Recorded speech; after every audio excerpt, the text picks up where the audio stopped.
Welcome to TCNtalks, an anatomy of leadership. We continue our conversation with Mark Miller in part 2, The Secret to Great Leadership, from a Chick-fil-A executive. And now, here's Chris Como. Well, as we go to this next segment, Mark, one of the most powerful ideas in the book is that the leader's job is not to be served, but to serve the team. Why do you think that mindset is just difficult for leaders to make? And maybe as I hand it to you, as I asked the question, I'm just reminded, I was a young intern. I was getting my bachelor's in accounting at LSU. My internship was at an oil and gas company in Houston, Texas. And as an intern, they take you on this wonderful tour the first day, and you got a tour of the executive dining room. And do you know there were ice sculptures in the executive dining room? And providence of all providences, that first week as an intern, they fired the CEO, and this change agent came in, and the first thing he did was shut down the executive dining room. And it was so I got to see in one little summer of an internship, this leaders are privileged. You get the cool parking spot, the ice sculpture in the executive dining room. And so this question feels so core to what I've learned over the years, but I'd love to hear what you think. Yeah, I think, there are several reasons, and I have to be careful. I'm not a psychologist, so I'm going to stay out of some of the reasons. But one, it's not modeled. The role models, you got to look for them. They're out there, but it's not the prevalent role model. Secondly, people aren't taught the skills of leadership, much less the strategic, the fundamentals, the strategic ways that leaders serve that we just talked about. Again, it's not just enough to know that you're supposed to engage and develop others, but how do you do that? So it's not modeled, it's not taught. And again, this is where I don't want to go too far, but I don't think it's in our human nature typically to think about others first. I think there's something in us that makes us default to me and mine as opposed to ours or yours. And I think there's several forces at play. I think at the end of the day, though, the reason it will win out if a leader chooses to embrace this approach is you'll produce better results. Yeah. And at the end of the day, most leaders do really care about performance. And so I think that's why this book is still not only in print, but we're doing a 4th edition because it's still resonating with leaders around the world. Not because of the quality of the book necessarily, but it's the quality of the ideas. It's built on truth. And I also was just reflecting as you were saying, I heard, I can't remember if it was a podcast or a speaker recently, but we live with ourselves more than, so that self-centered nature. And then you throw the hyper social media, selfies, all the time that we live, and it's making it even worse. Like, I forgot it may have been Jordan Peterson that statistically it was something like 1% of the population is narcissistic, but right now it's something like 5 to 8%. And he was basically making, and those statistics I probably don't have perfect, but it was certainly like skewed because the time that we live, it's creating this self-centered nature. So it feels like the timing of what you're talking about is maybe even more important just because of what's going on at a macro level. Yeah, and we did a survey while we were working on a recent book project, and we ended up talking to over 4,000 leaders in 6 countries. And over 60% of them said that the impediment that their boss is facing, their greatest impediment to their effectiveness is ego. Wow. So yeah, it's not, that's back to my point. It's not model. You look around, you're not seeing leaders saying, I'm going to help you win. I'm going to help the team win. You got way too many leaders thinking, I got to use these people to help me win. Yeah. Well, you allude to this earlier when we were talking about some of maybe Truett's superpowers, but how did people reconcile this being a servant leader, but holding people accountable while still serving them? It feels paradoxical. Yeah, but see, I think it's a false paradox. So let me tell you a little story. for a season, I mentioned this earlier, I think. I worked in restaurant operations, and our teams worked with operators around the country. And about every 5 to 7 years back in the day, we would do what we called a fruit basket turnover, and all the consultants got new operators. We thought the operators probably needed a fresh face and a fresh voice, and most of the consultants had learned some things, and they could take that to their new operators. And so about every 5 to 7 years, we did the fruit basket turnover. So we had done one of those, and we had been about 6 months in, and we're meeting with the field staff. And one of the consultants raised his hand, and he's talking to the guy who would ultimately become the president of the company. At the time, he's head of all of operations. And he says, "Okay, I got a question for you." He said, "For the last 6 months, all I've talked about are our relationship. When should I start talking about results?" And the leader in the front of the room said, "You messed up 6 months ago." It's both. Yeah. You value both results and relationships. And you have to help people. You tell people, but you help them understand you actually do value results and relationships. And I would suggest that everybody can be successful, but not necessarily in every role, or maybe not even in every company. But if you really want to help people win, I mean, accountability needs a rebrand. This is probably another podcast altogether. I think we need to hire a PR agency. We, decades ago, started talking about the gift of accountability, because most people, if you believe most people want to be successful, then accountability actually helps them be successful. So we Right. said, give the gift of accountability. It's like somebody asked me a kite. You may know this. I did not. They said, "What's the most important part of a kite?" And I'm thinking, a kite doesn't even have that many parts. And I said, the sail. And they said, "No." And I said, "The little wooden sticks." And they said, "No." And I said, "The tail." And they said, "No." I said, "Are there any other parts?" They said, "The most important part of a kite is the string. If it's not tethered to the earth, if there's not tension there, it won't fly. If you don't believe me, get one up in there and cut the string. Oh, that's such It'll a good crash." analogy. Yep. It's like accountability. The kite needs accountability in order to soar. People need accountability to reach their full potential. And so it's just, now, will these be at odds from time to time? Sure. But the best leaders find a way to embrace both. You value That's so results and relationships. Now, let me give you You're- one more story, because it's just Oh, hard please. for a lot of people. It's just hard for a lot of people. And it was hard for me. I'm one of those guys. I mentioned it in the beginning. Most of us have a bias. I have a results bias. And I was actually asked to lead in restaurant operations by the president of the company and given responsibility for half the restaurants. Now, I had teams of people, but I was the guy, had half the chain. And he told me, "I need you because you've got a strong results bias." And he said, "We've become so relational, we're not good stewards." And he said, "But let me be clear." He said, "If this is where your results bias and orientation is, and here's where we are on, if you're here, I don't want you to raise the results in the field and lower the relationship. I want you to keep them both high." And I thought I understood what he meant. And so I hadn't been in the role long, and the retention rate for operators is over 96% year over year for 40 years. So it's a pretty big deal when you need to terminate one. And so I'd gone to the president of the company and said, "Hey, I think we're going to have to terminate this operator." And I kind of made my case. And he said, "Okay, not now."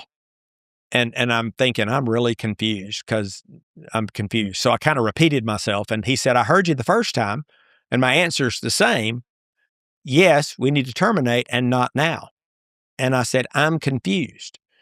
And he said, "It's a week before Thanksgiving." He said, "This man has done nothing immoral, illegal, or unethical." He said, "You're not going to send him home to his family and have them be told he's lost his business." Said, "You can have this conversation with him in January." And I walked away going, okay, I think I've got a little better sense of what it means to value results and relationships. And yeah, there's tension there. And we may not have sold as much chicken for 6 weeks that we would have, but it was the right thing to do, right? But don't assume that you can either be focused on results or either relationship, because if you allow your bias to lead, you will suboptimize performance. You suboptimize performance. It's counterintuitive, but if you focus only on results, you won't have the kind of results you want sustained over time. And certainly if you focus on relationships, you will not have the results you want over time. So it is the way to honor people and honor the organization when you value both. That's so good, Mark. Again, another master class. Well, with the time we have remaining, I want to make sure we at least get to the other book, which originally I heard about it from Randy. And so Lead Every Day. So your newest book, besides the re-release of The Secret that's coming out, 4th edition, it explores the daily habits of effective leaders.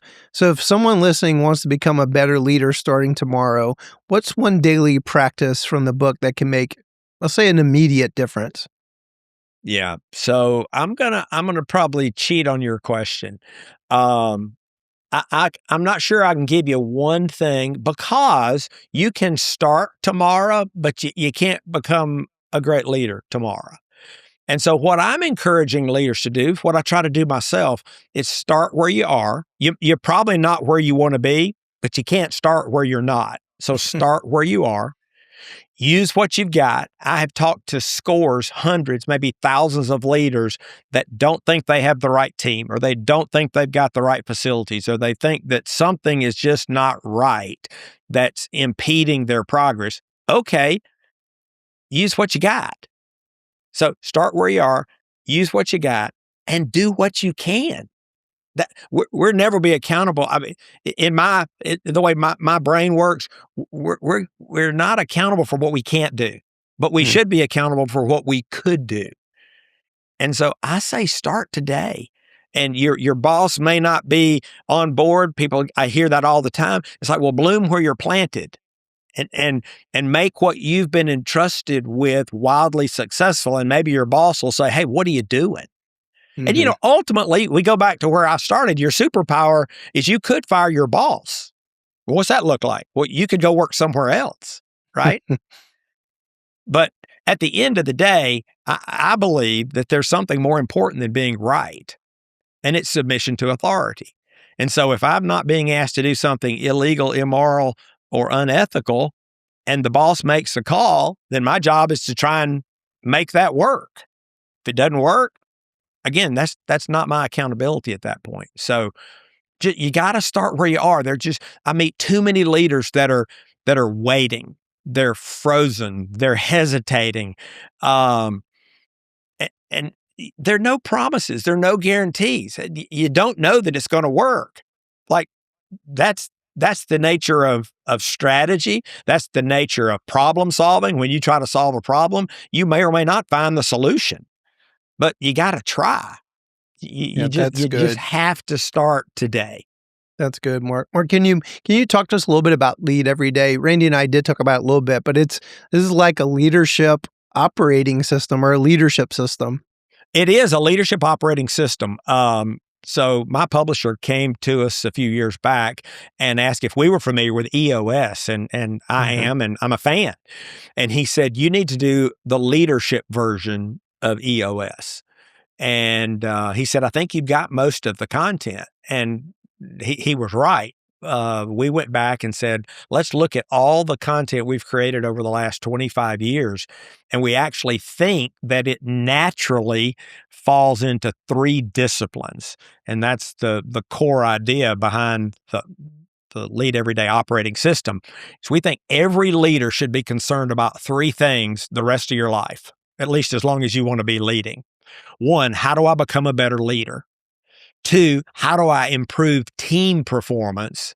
And 3, how do I strengthen the organization? And we literally went back and said, well, we've got work on culture and it goes here, and we've got work on engagement and it goes here. We've got work on execution, it goes here. We've got work on leadership effectiveness, it goes here. Because I didn't say this earlier, that first project that I did with Ken 25 years ago was the first domino to fall.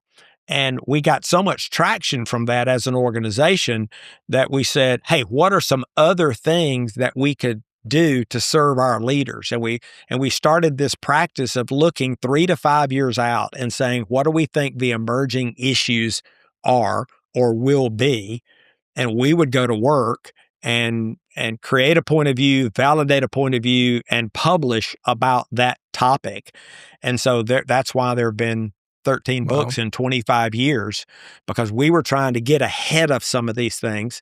And again, thanks to our publisher, he said, I think it may be stronger together. I mean, there'll always be people that use it like an encyclopedia, and they've got a Teams question and they go get the Teams book, and somebody else has an engagement question and they'll get the engagement book. But they said there are men and women who are wired to say, give me the whole system.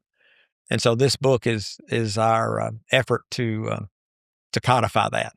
We resonate on so many different levels. We actually teach something we call the leadership system within the hospices that we actually do. And it's a blend of EOS, our version of EOS, and a blend of, until I met Randy, I didn't know anyone wrote a book about a leadership system.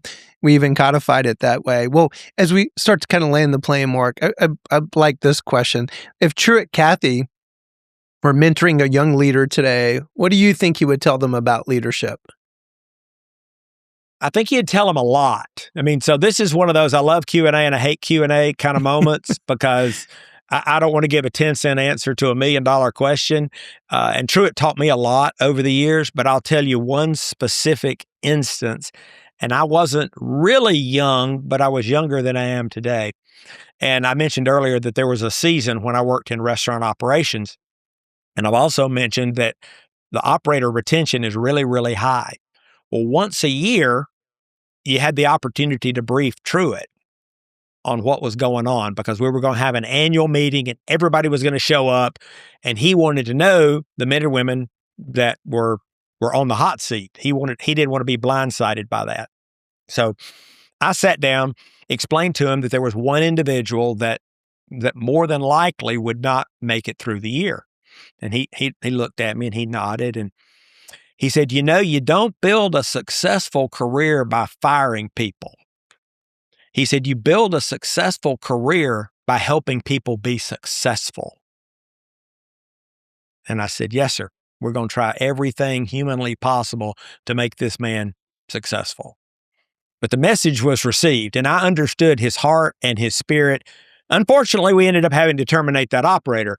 But I think the big idea here for me, and maybe for our listeners, is what can you do to help people be wildly successful? And that's a whole lot more fun anyway. Again, I've already said it may not be in their current role. It may not even be in your organization. Mm-hmm. But what would it take to help everybody on your team be wildly successful? I think that's what Truett would want you to figure out. That's so cool. Well, then let me kind of mirror it this way. If Mark Miller is mentoring a young leader today, what would you tell them about leadership?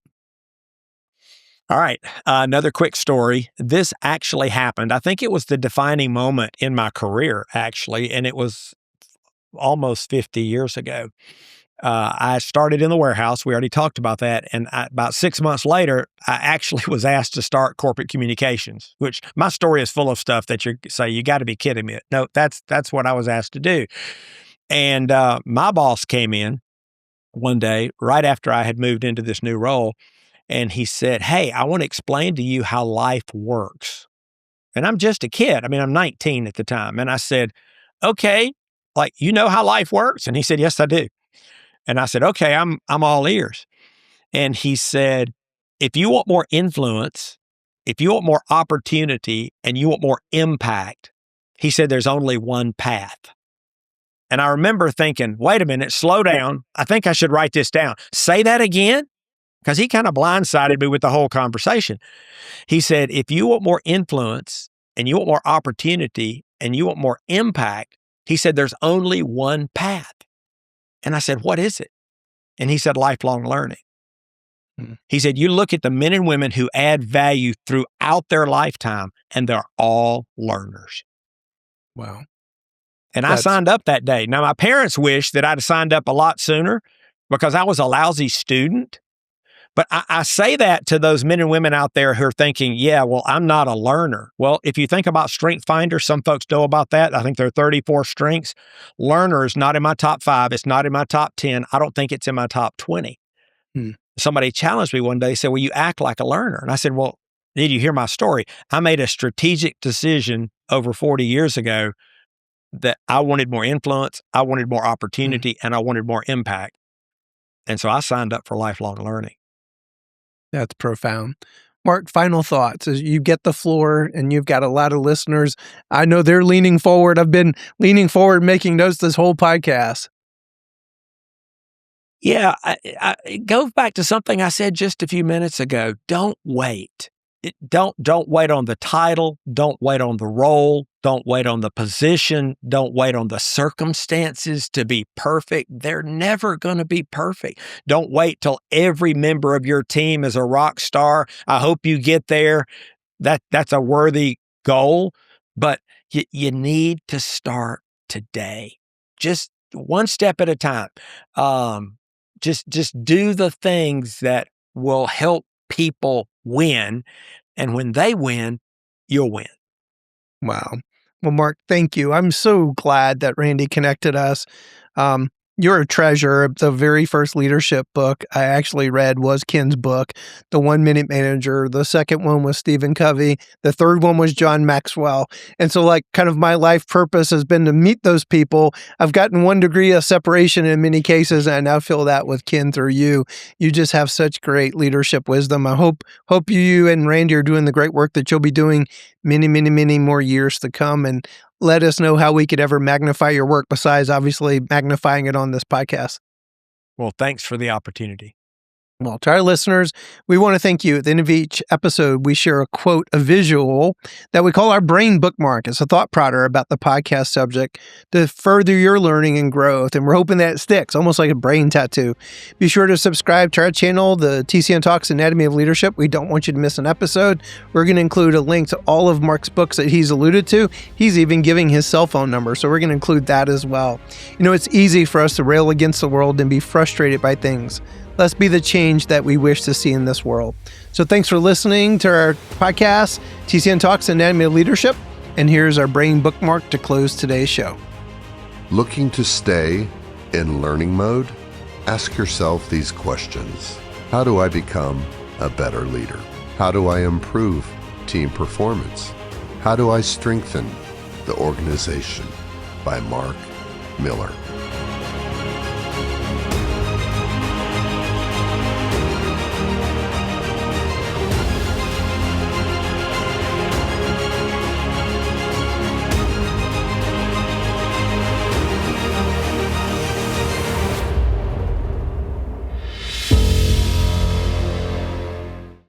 Thank you, USI, for sponsoring this podcast.